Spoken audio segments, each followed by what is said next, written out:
José Celestino Mutis, el científico y sacerdote español ilustrado que desafió la Inquisición.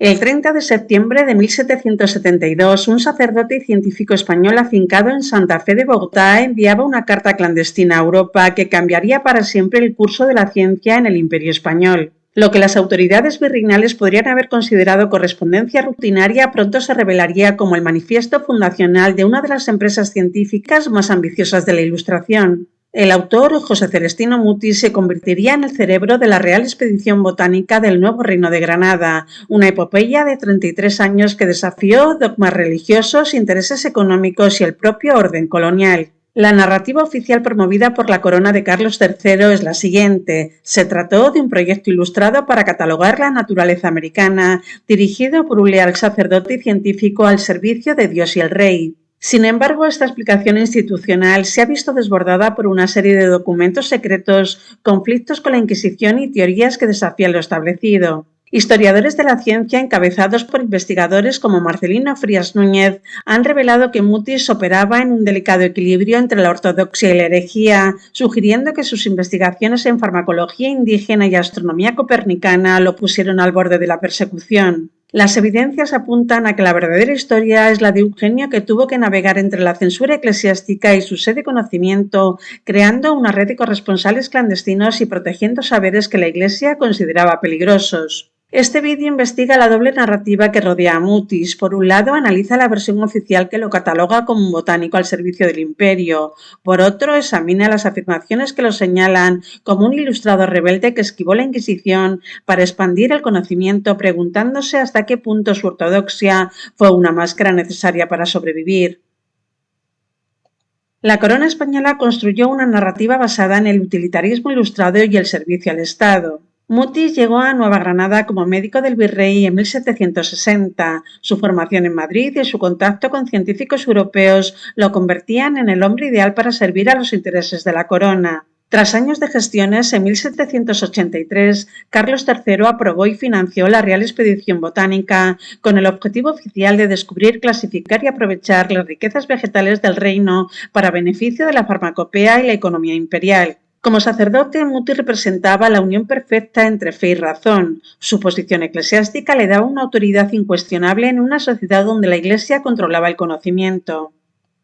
Pero frente a esta visión surge la teoría del ilustrado rebelde basada en su correspondencia privada y conflictos con el poder. El origen de la controversia está en la defensa pública del sistema copernicano en 1774, un movimiento extremadamente audaz en un virreinato donde la Inquisición aún vigilaba cualquier desviación del geocentrismo. Esta hipótesis se basa en varias anomalías documentadas, por ejemplo el que Mutis mantuviera correspondencia secreta con científicos europeos como Linneo, intercambiando semillas y conocimientos que España consideraba secreto de Estado. Esta red operaba al margen de los canales oficiales. Sus estudios de la quina y otras plantas medicinales no solo tenían fines científicos, sino que buscaban validar saberes indígenas que la Iglesia miraba con recelo, incorporándolos al conocimiento occidental. Tras su enfrentamiento inicial, Mutis aprendió a promover las ideas de Newton y Copérnico de forma velada, educando una generación de criollos en ideas que Europa consideraba modernas, pero que la Santa Fe aún veía como sospechosas.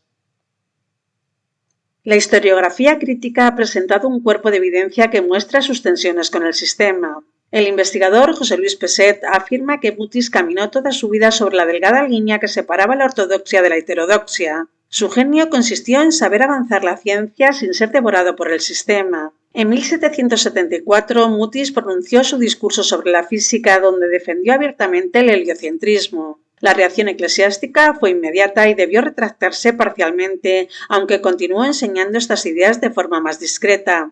Desde su posición académica formó a una élite criolla en matemáticas y astronomía modernas, sembrando las semillas del pensamiento ilustrado que luego influiría en los movimientos independentistas. La polémica surge de la aparente contradicción entre su cargo eclesiástico y sus ideas avanzadas. Se alega que Mutis desarrolló una astuta estrategia de supervivencia, mostrar absoluta lealtad a la corona y a la Iglesia mientras promovía discretamente ideas revolucionarias entre sus discípulos más cercanos. Muchas de sus observaciones más avanzadas, especialmente en medicina tradicional, no fueron publicadas en su momento por temor a la censura. Sus cuadernos de campo muestran un conocimiento mucho más profundo y atrevido que sus publicaciones oficiales. Su correspondencia con personajes como Alexander von Humboldt revelan a un Mutis mucho más crítico con el sistema colonial de lo que aparentaba públicamente. Humboldt mismo reconoció años después que Mutis le había mostrado los secretos que ningún español se atrevía a mencionar. El núcleo del debate trasciende su obra y se centra en su metodología. Mutis fue un fiel servidor de la corona que cumplió con su deber de explorar los recursos del imperio dentro de los límites permitidos por la fe. Sin embargo, los críticos se preguntan si Mutis era un revolucionario, no en el sentido político, pero sí en el intelectual. Su revolución fue silenciosa, formar criollos en el pensamiento crítico, rescatar saberes proscritos y sentar las bases de una ciencia americana independiente. Su verdadero legado no está solo en las plantas que clasificó, sino en las mentes que despertó. Mientras España celebraba al catalogador, América encontró en él al mentor intelectual. De su expedición surgió una generación de científicos criollos como Francisco José de Caldas, que aplicarían sus métodos al estudio de la realidad americana, contribuyendo indirectamente al surgimiento de entidades nacionales. Mutis demostró que el conocimiento científico, incluso cuando se desarrollaba bajo estricto control imperial, podía convertirse en un instrumento de emancipación cultural.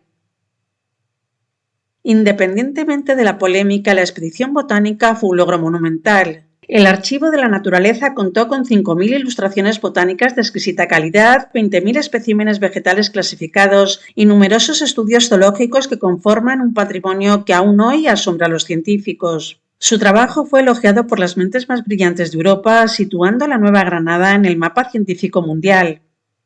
La historia de Mutis también tiene una dimensión subterránea. Muchos de sus descubrimientos farmacológicos solo serían reconocidos décadas después, cuando científicos europeos redescubrieron lo que él ya había documentado. Irónicamente, varios de sus discípulos directos participarían en los movimientos independentistas usando las herramientas del pensamiento ilustrado que Mutis les había enseñado contra el mismo imperio que lo había financiado.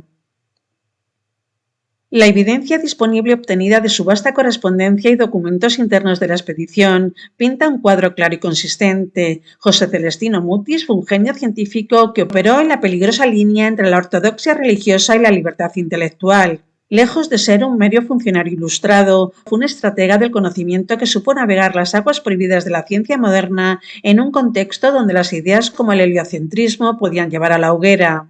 Las teorías que lo presentan como un simple botánico al servicio del rey se sustentan en la narrativa oficial que él mismo ayudó a construir para proteger su obra. Sin embargo, estas afirmaciones no pueden ocultar la evidencia de sus conflictos con la Inquisición, su red de corresponsales clandestinos y su papel como mentor de una generación de criollos ilustrados. Probablemente la verdad es que Mutis fue ambas cosas, un leal servidor de la corona y un clandestino promotor de las ideas modernas. Su legado más perdurable no son solo los miles de especímenes que clasificó, sino haber demostrado que incluso bajo las restricciones más férreas, la curiosidad científica y el pensamiento crítico pueden abrirse caminos, sembrando semillas que, aunque él no lo pretendiera, terminarían por desafiar el orden que lo sostenía. Mutis fue, en definitiva, el hereje ilustrado que expandió los límites de lo posible en la América española.